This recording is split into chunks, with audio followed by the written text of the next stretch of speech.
পরীক্ষা শুরুর ৩০ মিনিট আগে কেন্দ্র প্রবেশ করতে হবে প্রথম দিনের বাংলা প্রথমপত্র পরীক্ষায় শিক্ষা মন্ত্রণালয়ের এমন নির্দেশনা অনুসরণ করে সব শিক্ষার্থী।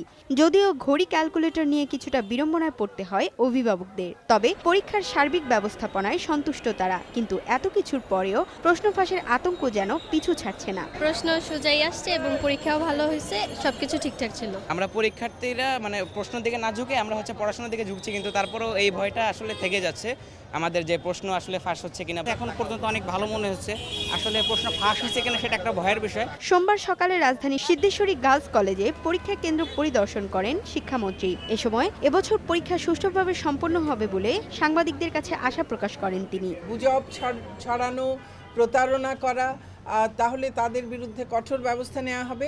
এবং একই সঙ্গে আমি আবারও অভিভাবক এবং পরীক্ষার্থীদের প্রতি, শিক্ষকদের প্রতি আহ্বান জানাবো, কোনো রকম গুজবে কান দেবেন না, কোনো ধরনের প্রতারণার ফাঁদে পা দেবেন না।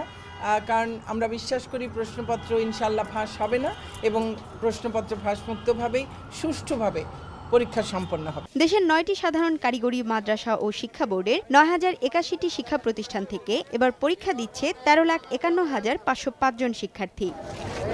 পিঙ্কি আক্তার, সময় সংবাদ, ঢাকা।